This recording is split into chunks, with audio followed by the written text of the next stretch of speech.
Forget about it, Humphrey. Kate's an Alpha now, and you're an Omega. We're friends, okay? Exactly. Just friends. End of story. You better set your sights over there. Reba and Janice, the vegetarians. Hello and welcome to a new episode of RT Essentials. I'm Mark Ellis. Making a good animated movie seems like a simple enough formula. Include some colorful characters and silly humor for the kids, throw in a few fun pop culture references for the parents, and when done right, they'll make you a boatload of money for years to come with sequels and series and toys. Oh my! But they're not always done right and end up being critically panned, sending your potential cash cow franchise back to the farm as fast as you can say direct-to-video sequel. And now we're talking about some of the most rotten animated films, both rotten on the tomato meter and with a green bucket audience score. And when we're done, you can go check these out for yourselves and then tell us just how right or wrong we are, because you know that we love that. Here we go. Shark Tale. Hi, I'm Lenny. Oh, little buddy, did I scare you? I'm sorry. Wake up, wake up. Okay, don't worry about it. I'm gonna get you out in a jiffy. You just keep holding your breath, little wormy. Yo, Lenny! I'm coming, Frankie! Well, move it. Come on, Pop's waiting. Here we go. And gotcha! Okay, buddy, you're free. Now escape. Go. Just go. Cry freedom. Let's dive in head first and swim around with the first film on this list, 2004's Shark Tale. This one has a stacked cast of voices, including Will Smith, Jack Black, Robert De Niro, Renee Zellweger, Angelina Jolie, and, yes, Martin Scorsese. And Smith, who wouldn't do another animated flick for 15 years, plays a pint-sized fish named Oscar, who is looking to improve his social status. Aren't we all? So when the son of a mob boss is accidentally killed, Oscar takes the credit and eventually becomes the target of said mob boss, voiced by, you guessed it, Robert De Niro, who actually replaced the previously cast James Gandolfini in the part.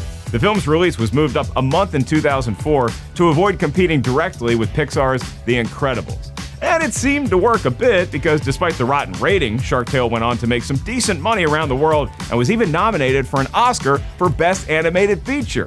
Of course, it lost out to what became the very certified fresh film, The Incredibles.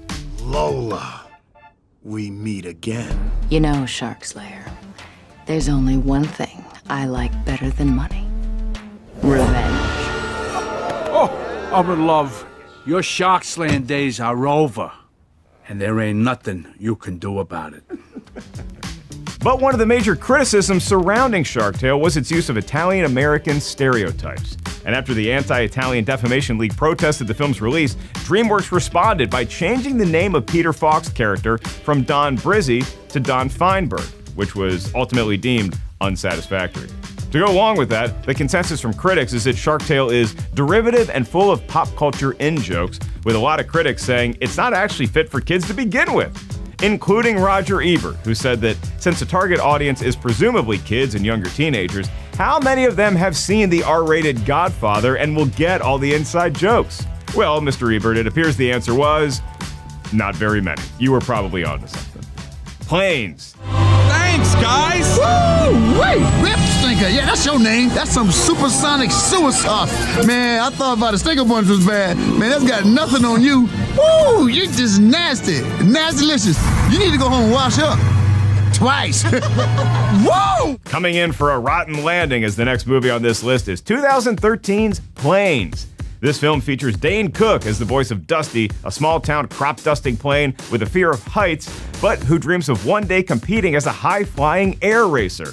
So he turns to Skipper, a naval aviator voiced by Stacy Keach, who helps Dusty try to achieve his dream. The rest of the cast includes stars like Anthony Edwards, Julia Louis-Dreyfus, Val Kilmer, Terry Hatcher, and Priyanka Chopra in her Hollywood debut. And Planes is actually a spin-off of Pixar's Cars franchise, although it wasn't produced by Pixar. It was, however, co-written and executive produced by John Lasseter, who directed the first two Cars films, and was the creative head of both Pixar and Walt Disney Studio Animation at the time. But the only crossover between the two includes a couple of minor characters from Cars Toons, a series of shorts, and Brent Musburger as Brent Mustangburger, who was in Cars 2. Dusty, I cannot bear the thought of competing without you. Hey, that's the wing of a T-33 shooting star.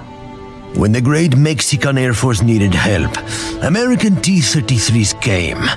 They did not ask questions. They did not hesitate. They were there because that is what compadres do. And what's that? That is my lunch. Don't touch. But the wings are yours. Planes came from Disney Toons, a division responsible for mostly direct-to-video releases, but they decided to send this one to theaters first, where it actually pulled in a decent haul. The 2014 sequel, Planes, Fire and Rescue, also went to theaters and is also coming in rotten. And predictably, the critics were not feeling this one at all. Jen Chaney of the Washington Post said, "It's like every other kid-friendly, life-coachy story about an underestimated underdog." And Variety's Justin Chang called it overrun with broad cultural stereotypes. And perhaps most importantly, as a critics' consensus called it, this was a, quote, Disney disappointment. So much so that it sits at number 70 out of 71 on Rotten Tomatoes' list of all the Disney animated theatrical movies ranked by Tomato Meter. They're called stats, folks, and boy do we have them in bushels. Alpha and Omega. Where do you think you're going? Humphrey, you know the rules. You're not allowed to howl with her. She's an alpha. We can eat together. But we can't, howl together. Guys, I know. I was just kidding. Cheer up, buddy. You still got us. Friends? The next installment on this list of the most rotten animated films is 2010's Alpha and Omega.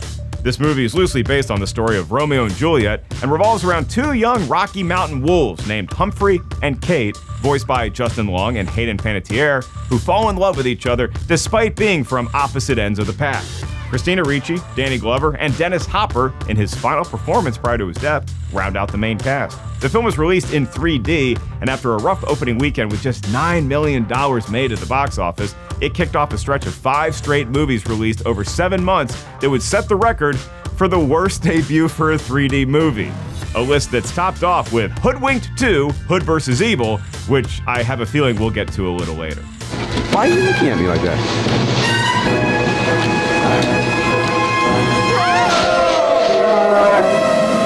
Unbelievable. They have missed the train.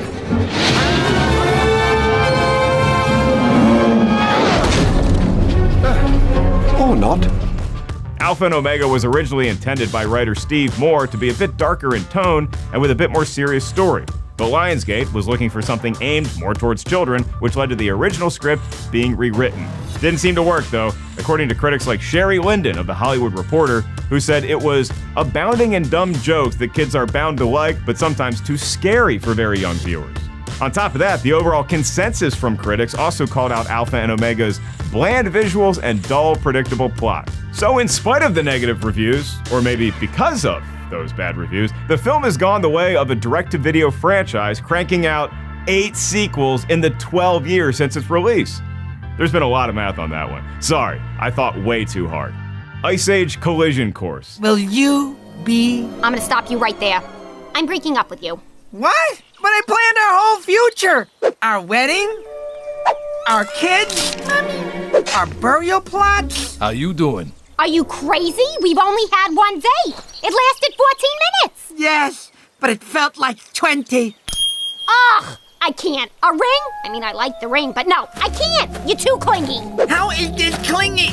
Barreling towards the next spot on this list is 2016's Ice Age Collision Course. This marks the 5th installment in the Ice Age film series, and not only is it the longest in the franchise, it is also the lowest scoring on the Tomato Meter, where each film has been on the decline since the original and only certified fresh installment, Ice Age, released way back in 2002.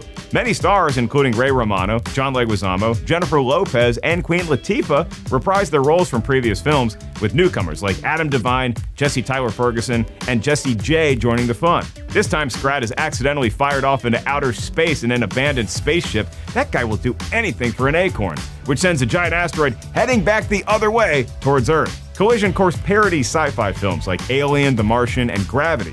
And perhaps to finally right the ship and be more like the first film of the franchise, the idea for this one actually came from a scene in Ice Age where the characters see a spaceship encased in ice in an ice cave.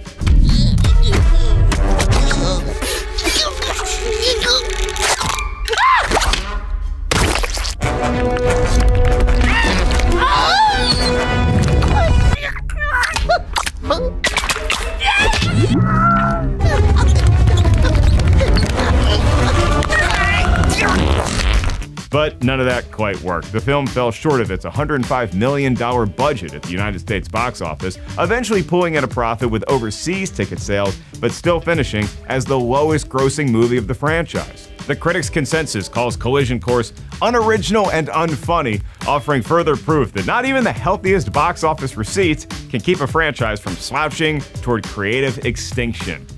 Ouch!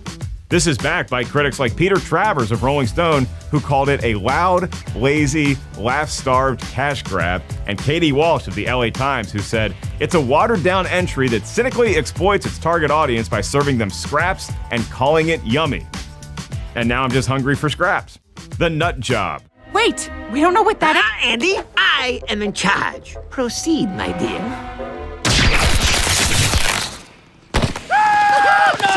Sis, wake up, sis! Come on, disperse! I have been trained in mouth-to-mouth resuscitative measures. She's fine.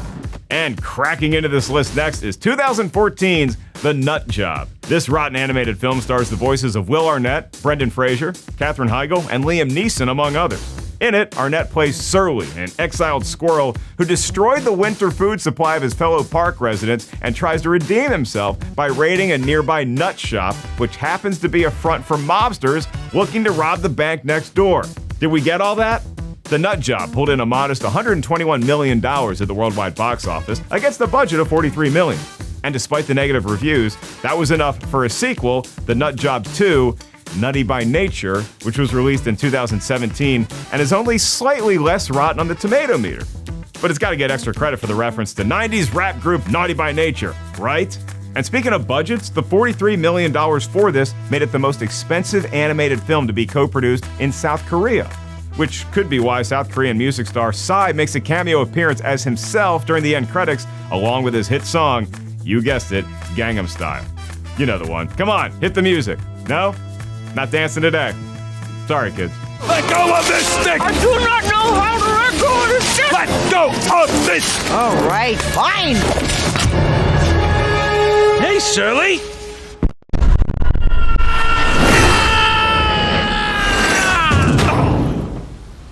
What'd you have for breakfast?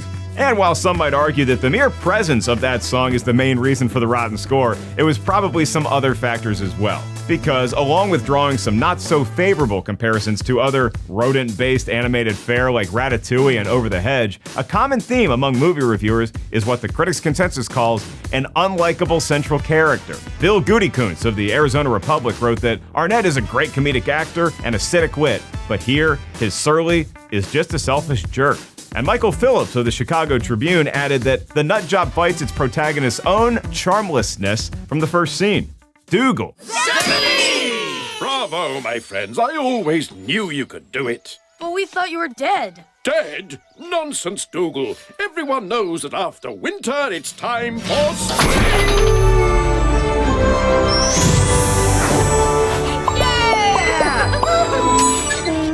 Next on this list of the most rotten animated films is 2006's Dougal, with a voice cast that includes names like Jon Stewart, William H. Macy, Jimmy Fallon, Whoopi Goldberg, Judi Dench, and John Krasinski. This movie follows a talking dog and his friends as they fight to stop an evil wizard from starting another ice age in the enchanted village they call home. Dougal actually began as a French language film released in early 2005, with a recast English language version coming 2 weeks later into the UK called The Magic Roundabout, which is fresh, by the way. But for the American version, the script was largely rewritten and the voice cast, with the exception of Ian McKellen and Kylie Minogue re-recording her lines with an American accent, was replaced. The result is a film that is hovering around single digits on the tomato meter, with plenty of bad reviews from critics and fans. If you want further evidence, Dougal was nominated for multiple Stinkers Bad Movie Awards, including Worst Picture, and won 2 for Worst Animated Film and Worst Supporting Actor for Chevy Chase. I'm guessing those don't make it into the trophy case. What's up? Oh, look, we got Bone Thugs and Harmony up in here. Ooh, scary red eyes. Look at all Dawn of the Dead and everything. Anybody know karate? I train with Morpheus. I know Kung Fu, John Woo, Judo, Kendo, Taekwondo, Wu-Tang Clan, and Chai Tea. On top of those honors, This movie also landed at number 5 on Ebert and Roper's Worst of 2006 list, and also many other worst of lists that year, along with being named the worst animated movie ever by Screen Rant in 2015. The most common consensus from critics is that Dougal is overloaded with pop culture references, ones that didn't really age well, but lacking in compelling characters and plot. With DVD Talk's Randy Miller saying that it's like Shrek without the occasional bit of charm and surprise. Hoodwinked 2, Hood vs. Evil. Excuse me, did I just hear your tiny little voice correctly? Did you just come into my house, hassle my hop, interrupt my dinner, and tell me my hands are dirty? I eat sandwiches bigger than you, little girl! The next spot on this list belongs to Hoodwinked 2, Hood vs. Evil, released in 2011. This film is the sequel to 2005's Hoodwinked, which is also rotten, but just not this rotten, with 2 of the main voice actors, Anne Hathaway and Jim Belushi, not returning. They were instead replaced by Hayden Panettiere and Martin Short, who joined returning stars like Glenn Close and Patrick Warburton, plus newbies like Bill Hader, Amy Poehler, and Cheech and Chong. In this one, Panettiere's Red character discovers that she needs to team up with friends to try and save Hansel and Gretel, who've been kidnapped by a wicked witch. The original film, Hoodwinked, was actually one of the first fully independently funded computer animated films with a budget of under $8 million, but earning over $110 million worldwide. Meanwhile, Hoodwinked 2? Not so much. After coming in at number 6 in its opening weekend, the film pulled in just over $23 million across the globe and was unable to earn back enough to cover its $30 million budget. The wrong house again. His every breath mocks us. That's not good. A little faster there, Twitchy. Huh? Hey, is it busted? No, it can't be broken. We just used it. This is why everybody hires the 3 bears. No, wait. This is it. See? Hey, wait, where'd they go? Oh, look, they're trying to get away. Not by the hair of my chinny chin chin. Oh, muffins. But before they could even face that crisis, Hoodwinked 2 was originally slated for release in January of 2010, but was eventually pulled and shelved indefinitely. However, not before Burger King released a line of toys that same month in support of the movie. That's not a Whopper, that's a whoopsie. It finally came out almost a year and a half later, joining a handful of animated sequels that underperformed and came up rotten that year, like Cars 2. Cars 2's rotten? I love that movie. Happy Feet 2, and Alvin and the Chipmunks Chipwreck. As a result, the consensus from critics is that Hoodwinked 2 is missing the first installment's wit and refreshingly low-budget charm. That sentiment was echoed by critics like Michael Phillips of the Chicago Tribune, who said it leeches the fun clean out of the first Hoodwinked, and Michael O'Sullivan of the Washington Post, who wrote that while the first film was lifted out of mediocrity by an utterly delightful storyline, the sequel is a flat, plodding, and largely mirthless affair. Delgo. This is your ferocious yag?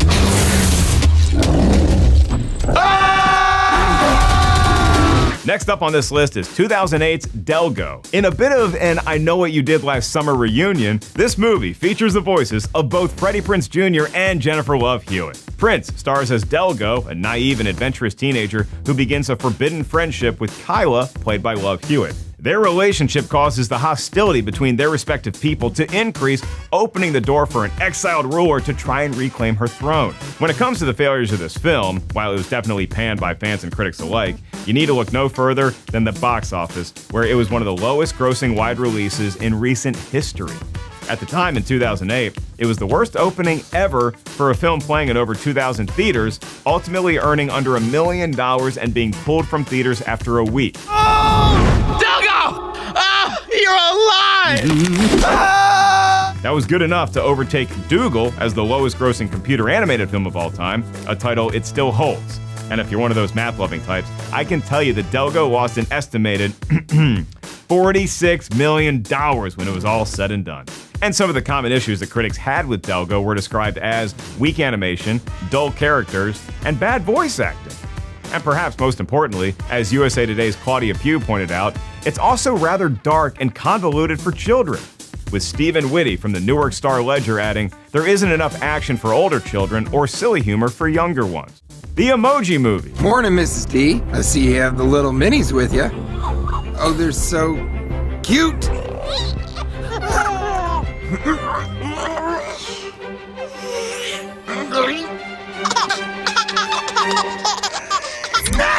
adorable, I can't take it! Now I'll never get them to sleep. Stick to your one face, weirdo. Conveniently yet insincerely being texted to the next spot on this list is 2017's The Emoji Movie. Because someone just had to make a movie about emojis, we were given this film that includes the vocal talents of James Corden, Anna Faris, Christina Aguilera, Sofia Vergara, and Sir Patrick Stewart, among many others. The film centers on a multi-expressional emoji named Gene, who lives in a teenager smartphone and is on a journey to become a normal meh emoji, just like his parents. That's something we can all relate to. Believe it or not, this rotten film was at the center of a bidding war for distribution rights, with Sony Pictures Animation winning out over Warner Brothers and Paramount. It was then fast-tracked over concerns that it would become outdated as phone technology continued to evolve. From there, it was a bit of a rocky ride, with the film's trailers garnering an almost abnormal amount of negative reactions across social media. Then TJ Miller parasailed into a press conference at the Cannes Film Festival to promote the film in a stunt that Variety called slightly awkward. The Emoji Movie did make a little money, with $217 million at the worldwide box office on a $50 million budget, but that didn't stop it from being universally lambasted by critics and viewers. Hey, Jailbreak, mind if we join you? Yes. That's the thing about the internet, isn't it? You can never tell if someone's being ironic or sincere. I sincerely, unironically want you to go away. That's a good one.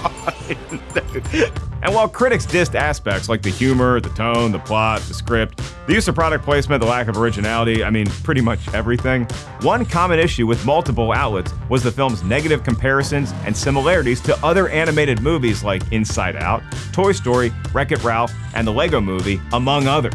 Because of all that, it was frequently named as the worst film of 2017 and led the heralded Razzie Awards with 5 nominations, including in the category of So Rotten You Loved It, and won 4 of them for Worst Picture, Worst Director, Worst Screen Combo, and Worst Screenplay, the first animated film to win in any of those categories. So you're breaking new ground, Emoji Movie. And because Rotten Tomatoes is hilarious, the critics' consensus for this one is simply the no symbol emoji in place of text. That's a good one. I'm a comedian, and that's funny.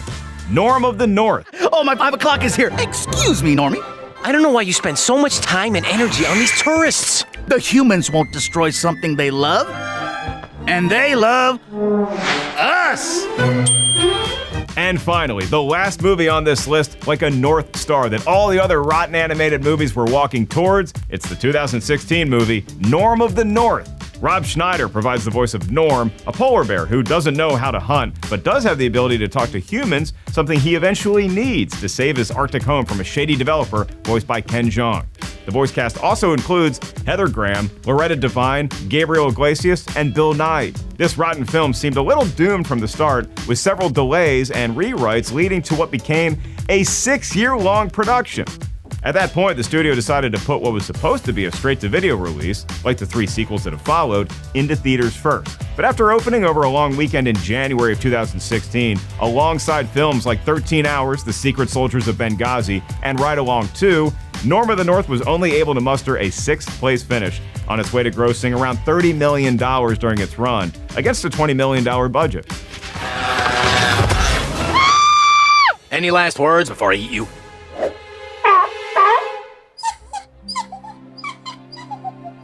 Oh, come on, don't say that.